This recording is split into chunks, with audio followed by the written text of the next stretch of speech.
I used to work at Subway. And there's one thing on the menu I will never eat again. If you care about your health or just don't want to get sick, you need to know this. Let me tell you, working in a fast food kitchen changes you. The speed, the pressure, the constant fight for cleanliness amidst the chaos, it opens your eyes. I spent 2 years in the trenches of a busy Subway, slinging sandwiches and witnessing things customers would never imagine. Some secrets you keep to yourself. But then there are those things that keep you up at night. The things you wish you could warn people about. This is one of those times. Subway promotes itself as a healthy, fresh alternative to greasy burgers and fries. Their marketing campaigns are filled with images of crisp vegetables, lean meats, and smiling customers enjoying their custom-made sandwiches. It's a brand that prides itself on offering a nutritious option in the fast food industry. And while they do offer a variety of vegetables and lighter options, the reality behind the scenes can sometimes be quite different. The fresh ingredients you see on display might not always be as fresh as they appear. The reality behind the counter is often far from appetizing. The cleanliness and food handling practices can sometimes leave much to be desired. It's not uncommon to find messy counters and less than ideal food preparation areas. Let me be clear, this isn't about bashing Subway. It's about shedding light on the discrepancies between the image they project and the reality that sometimes exists. This is about arming you, the consumer, with the knowledge to make informed choices. When you walk into a Subway, you should be aware of what goes on behind the scenes so you can decide for yourself if it aligns with your expectations. I started at Subway as a bright-eyed college student, eager to earn some extra cash. The training was straightforward, and I was excited to learn the ropes.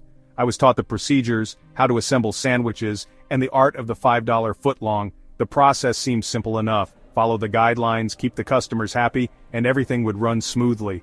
But as the weeks turned into months, a creeping sense of unease began to gnaw at me. I started noticing things that didn't sit right with me. Small things at first, but they began to add up. It started with small things.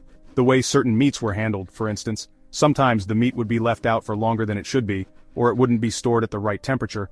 The way certain meats were handled. It wasn't just about the temperature. It was also about the general carelessness in handling food that was meant to be fresh and healthy. The lack of urgency in rotating stock. Items that should have been used first were often pushed to the back, leading to a buildup of older, less fresh ingredients. The casual disregard for expiration dates when it meant saving a few bucks. It was disheartening to see food that was past its prime being used just to cut costs. These practices made me question the integrity of the brand I was working for. There's one meat in particular that sends shivers down my spine whenever I see it on the menu, the meatball marinara. It's not just the name that makes me uneasy, but the entire process behind it. You see, there's a dark side to this seemingly innocent sandwich that most people are blissfully unaware of. I know, it's a classic. A staple for many who frequent Subway. The meatball marinara has been around for years, and for some it's a nostalgic choice, a comfort food that brings back memories of simpler times. But trust me, after what I've seen, you wouldn't touch it with a 10-foot pole. The truth is, the journey of these meatballs from the factory to your sandwich is a tale of horror that would make even the bravest souls think twice. The meatballs arrived frozen, packed in thick plastic bags that resembled something you'd find in the frozen wasteland of a grocery store's back room. These bags are stacked high in the freezer, waiting for their turn to be transformed into the infamous meatball marinara. They were then thawed in the fridge, a process that often took longer than it should, leaving them in that dreaded temperature danger zone where bacteria throws a party. This zone, between 40 degrees Fahrenheit and 140 degrees Fahrenheit, is a breeding ground for all sorts of nasty microorganisms. The smell? Let's just say it wasn't the alluring aroma of Italian spices that filled the air. Instead, it was a pungent odor that hinted at something far less appetizing. A smell that made you question the very essence of what you were about to consume. But the real horror show began when they sat in the metal warming tray, their once plump forms slowly shriveling under the heat lamps.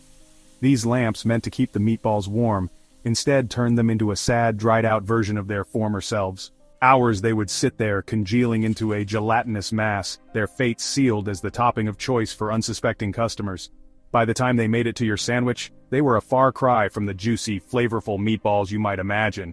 Instead, they were a shadow of their former selves, a testament to the perils of fast food convenience.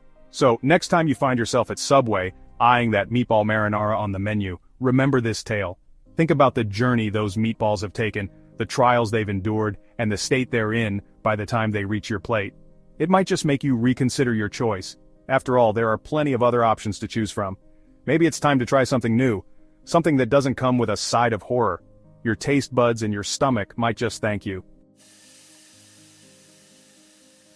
And it wasn't just the meatballs. The vegetables, those vibrant symbols of freshness, often hid their own dirty secrets. Wilted lettuce resurrected with a splash of cold water. Tomatoes past their prime, their once firm flesh now yielding to the slightest touch. Cucumbers that had seen better days, their skin wrinkled and dull. Now I understand that food waste is a real issue, and I'm all for using what we can, but there's a fine line between being resourceful and being reckless with people's health. Section 5. Cookie microwaving and other sins. And who could forget the cookies? Those tempting treats displayed so enticingly by the cash register? More often than not, they were stale leftovers from the morning rush, their chewy goodness long gone. The solution? A quick blast in the microwave, just enough to soften them up and mask their age. Then there were the gloves, or rather, the lack thereof. Sure, we were supposed to wear them, but when you're in the weeds, slammed with orders and racing against the clock, hygiene sometimes took a back seat to speed. I saw it countless times, bare hands assembling sandwiches, touching money, then handling food again. It was enough to make your stomach churn. Section 6. The Art of Ordering Safely. Now, before you swear off Subway forever, let me offer a glimmer of hope. Subway can still be a viable option if you know how to navigate the menu and make informed choices. It's all about being smart and vigilant. There are ways to navigate the menu and increase your chances of having a safe and satisfying experience. The key is to be proactive and aware of what you're ordering. Let's break it down step by step. First, timing is everything. Try to go during peak hours when the ingredients are more likely to be fresh. During these times, the turnover rate of ingredients is higher, meaning that the food is less likely to have been sitting out for long periods. Lunchtime is usually a safe bet. The rush ensures that the ingredients are being used up quickly and replaced with fresh ones. Plus, the staff is more likely to be on their toes, maintaining cleanliness and efficiency. Second, be observant. Don't be afraid to ask questions. Engage with the staff and inquire about the freshness of the ingredients. This not only helps you make better choices but also signals to the staff that you are a discerning customer. For instance, ask how long those meatballs have been sitting there. If they can't give you a satisfactory answer, it might be best to choose something else. Can I see the lettuce before you put it on my sandwich? This simple question can make a big difference. Fresh, crisp lettuce can elevate your sandwich while wilted, old lettuce can ruin it.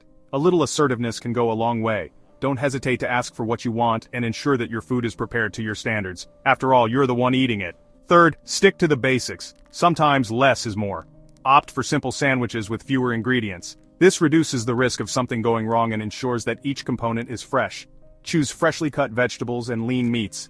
These are generally safer options and are less likely to have been sitting out for extended periods. Fresh vegetables add a crunch and burst of flavor, while lean meats provide a healthier protein source. Avoid anything that looks like it's been sitting out for a while. If it doesn't look appealing, it probably isn't. Trust your instincts and choose ingredients that look vibrant and fresh. By following these tips, you can enjoy a safe and satisfying meal at Subway. Section 7. My Subway Redemption. I eventually left Subway, my appetite for fast food sufficiently diminished. The experience left an indelible mark, forever changing the way I view restaurant kitchens and the food they serve. But it also ignited a passion within me. A passion for food safety, for transparency, and for empowering consumers to make informed choices. Section 8. Eat smart, live well. Look, I'm not here to demonize Subway or any other fast food chain. They provide a valuable service offering affordable and convenient meals for millions of people every day. But it's important to remember that these establishments are businesses driven by profit margins and efficiency, and sometimes those priorities can come at the expense of quality and, more importantly, safety. So the next time you're craving a footlong, remember my story. Ask questions, be observant, and most importantly, trust your gut. After all, when it comes to your health, it's always better to be safe than sorry.